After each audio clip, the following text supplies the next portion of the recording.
Shubor nakaslem jong unongsan hima. Menteri Rangba ka jala u Konrad ke Sangma. Hagas ngi ublay balapli ya ka Kendriya Hindi Sansthan ne ka KHS. Ulaong ba ka KHS kan yarap iki samla na Meghalaya ba nakathan chatay lami ngi bakindang ya ka tin Hindi. Habakadaw ba ki samla kila shim ya ka sinjam banpuli ya ki tin nongway kum ka Japanese, Italian ni Spanish. Rengkat ka jing kemilanti banyo kamyo jam hagi tu kiri. Ulaong, lada shim kia bat penlet jengmut ya ke Hindi, kumbapuli ya ke kitin nongway, kata kenyo ya kakabu kabakraw. Halor ka jing rakhe dap san post nem ka jela, ha ka arpaway tere ukala lengkot arhajar arpawar. Ulaong bakan long ka babiang tam, lada penrung no ya ka kitin kasi bat garo, ha ka kernet bapra jong kariti sensyar kari. Hakan ni kasngi, layadon lang ru menteri ka sorkar jela, badai kemi ya katanat pule puthi, ubak la kemen remboy, unang hikay batben, ubalong ru uway na kinong seng, ya ka Sanskrit Bharati, uchamo Krishna Shastri, ka director ka KHS Prof. Sabina Sharma, ki officer ka sorkar preng, bat ka sorkar jela. India is blessed with so many languages.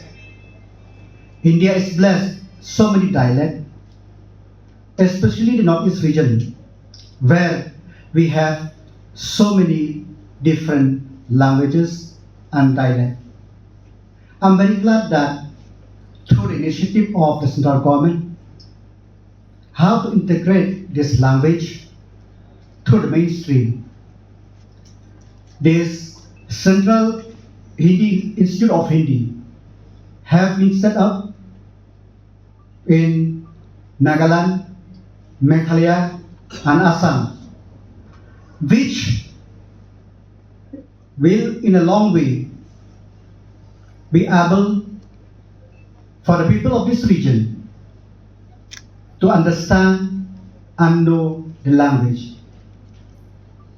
We have a very the thought of each and every one of us that Hindi is a divisive language, where the central government always wanted to impose the language on us. But having gone deep into the policy of the government of India, we have seen that the government from time to time try to reach out to every nook and corner of this country so that other language could be communicated, and as English is the medium for communicating between different tribes, different people, Hindi also could be communicated with the different tribe and with different people. Sir मुझे मालूम है कि आपको आज जल्दी वापस जाना है, इसलिए मैं ज्यादा समय नहीं लूंगा। मुझे सिर्फ 2-3 पॉइंट ही बोलने हैं।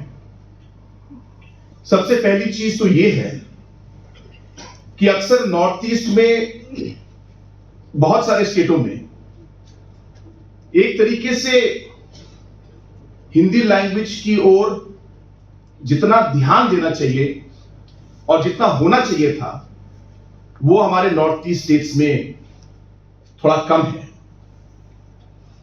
और बहुत लोगों से जब बात होती है तो आज यहां पे इंग्लिश और फॉरेन लैंग्वेज के इंस्टीट्यूट्स हैं।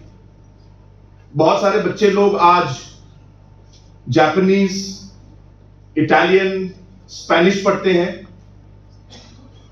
और उम्मीद करते हैं कि उन्हें बाहर दूसरे देशों में काम मिलेगा। लेकिन मैं आज ये कहना चाहता हूं कि आज जिस तरीके से हम लोग फॉरेन लैंग्वेज पे ध्यान दे रहे हैं, हमें हिंदी पे भी उससे ज्यादा ध्यान देने की जरूरत है। अगर आप देखेंगे जिस तरीके से जो हमारा यूथ का पॉपुलेशन है और जिस तरीके से हमें यूथ को आज एम्प्लॉयमेंट देना है, जब तक हम लोग लैंग्वेज बैरियर क्रॉस नहीं कर पाएंगे, तब तक हमें हमारे यूथ को काम देने में बहुत दिक्कत होगी।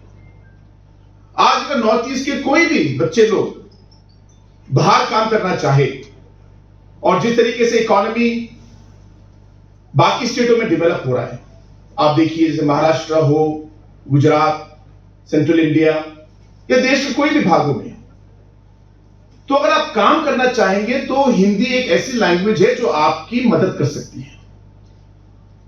आज मैं अपना खुद का एग्जांपल देना चाहता हूं। मैं दिल्ली में पढ़ा हूं, तो मेरा एडवांटेज है कि मैं हिंदी सीखा, और बचपन से ही हम लोग हिंदी में भी बात करते हैं और काफी हिंदी गाने भी गाते हैं, हिंदी फिल्म भी देखते हैं। तो एक तरीके से एक हिंदी में एक कंफर्ट लेवल है।